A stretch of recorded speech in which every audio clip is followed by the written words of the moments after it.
Hey everyone, I think it's Sab. This is probably going to be a bit of an ongoing connected poetry series. We just picked up this book that we wrote in our third or fourth year of university, in a class that genuinely, it was a huge part of who we have become today. It was a class on minor literature, and specifically what that term refers to. It's like a specific kind of literature defined by Deleuze and Guattari, but it's specifically literature that is minor not because of the language that it uses, but because of the thoughts that it espouses. And it's hugely revolutionary. I mean, at least we think so.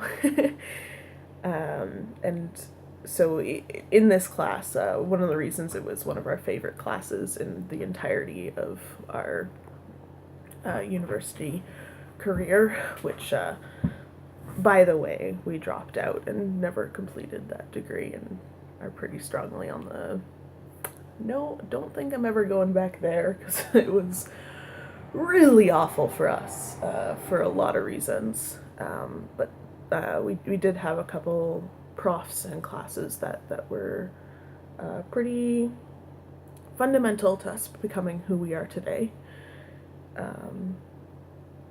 I'm sure we still would have turned out pretty cool if we didn't go to university, but this is where we initially got a lot of exposure to theory and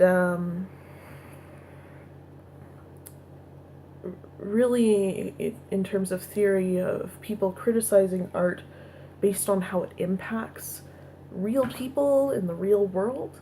Not just art critique of like, oh, well, this imagery is nice and which is nice, etc. We're not trashing that, but that the very strong idea that art affects life and life affects art, and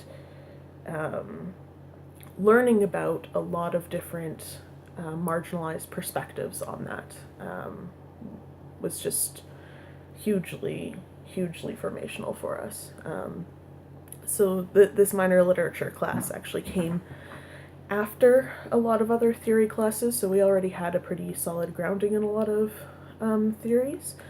But I think it's the first class that itself was run in a really revolutionary way. The prof really was not interested in academic performance. And this was exemplified by the fact that you were allowed to do essays for the projects, but you were basically just kind of encouraged to do whatever the fuck you wanted, as long as you were actually engaging with the material that we were learning.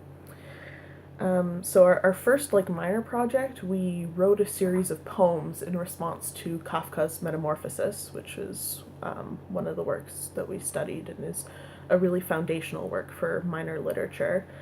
And then we crumpled up those poems and put them in a jar with not a real dead bug, but took a bug toy and flipped it on its back, which, if you know Kafka's Metamorphosis, the imagery is all there, and etc. But for our final project, we compiled all the poetry that well, not all of it, but we compiled a selection of the poetry that we wrote throughout that semester, and made it into a book that we actually hand-bound, and this book is probably one of our most precious objects. We are covering up the name because it is an old name for us, but the book is called And I Am Filled with the Revolution. And we don't love all of the poems. Some of them are super indicative of where we were in a way that we don't currently resonate with. For example, one of the poems in here is addressed to our now ex. So the our biggest, baddest ex. He was incredibly abusive, and I mean, it was really good because it got us to sort of be thinking about how he didn't actually support us, and this whole book is really us firmly cementing ourselves as revolutionaries in the way that we mean that we're looking at current society and saying, like, this really doesn't work. Or rather, it works for this much of the population, and then there's all these people, all these marginalized people of all sorts of kinds, and often people are multiply marginalized, as we are, who it just doesn't work for, and beyond not working, it's actively damaging and harmful, and yeah, so this class and this project was really solid in us looking at that and looking at where we wanted ourselves to be in relation to this society that hurts us and hurts people like us and hurts so many people for, well, not no reason, but yeah. So I'm going to be reading the first poem, because I'm pretty sure this poem is written by me and Eli. This was before we figured out we were trans. No, it was post-trans realization, but pre-plural realization. So it's really interesting as well for us to look at the poems and figure out sort of who was involved in writing them, whose perspective they're written from, because we do go back and forth a little bit, as you will see as we perform our ways through. So this is the first poem of the book. It opens to a dedication to our professor for enabling our art, which was really monumental for us because most of our university career actually disabled us from being able to engage with our art, and so having a class where this person is like, no, like, we're here to learn how to be creative people, and, you know, like, we're learning about all these people who made these immense, amazing creations, and, like, he was very much like, you are the next group, not like that we're the only people, but, you know, like, the next generation, and yeah, so it was really big for us. And then first off of the bat is this poem. None of the poems have titles per se, but I'm gonna go ahead and do the sort of E. Cummings thing where we just, probably the first line of it is the title. So this one is Fuck All Binaries, and specifically it is from us being really angry, and it's directed towards people who are actively invested in systems of privilege. So probably not the listeners here,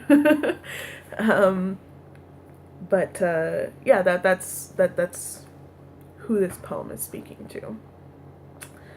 So, without any further ado, here is Fuck All Binaries by Aretz Moselle. Fuck all binaries. We bash back. No, I don't want to be like you, sit down with a spouse in a house until my life is through. I don't want to have all you have. I want to destroy what you have. Smash your privilege and patriarchy and all that shit, because I want to be me. I want to be free, and I want all the sick fucks around me to be free too. Because if they thrive on being free, they're the kind of people I want with me, the kind of people the world seeds and needs in our fucked up lives.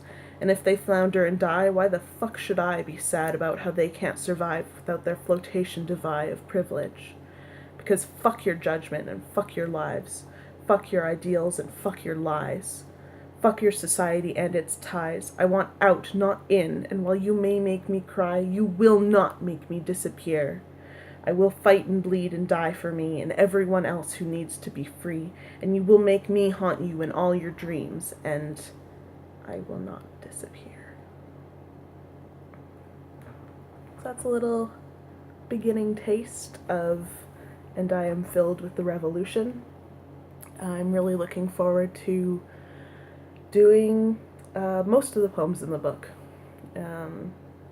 Not all of them. Some of them were pretty like, eh. They were important to us when we were there, but aren't necessarily what we would want going forward. We are planning on eventually doing a new edition of this, I suppose. I don't know if we'll be hand binding it again, because we spent like 5 hours sewing it together, and that was a bit much, but yeah, hopefully you enjoyed. Hopefully that poem resonated with you. If you have any questions as to what parts of it meant, or what particular words we used, or why we used them, let us know. Comment section right below.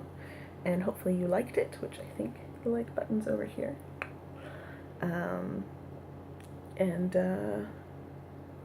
Yeah, that was that.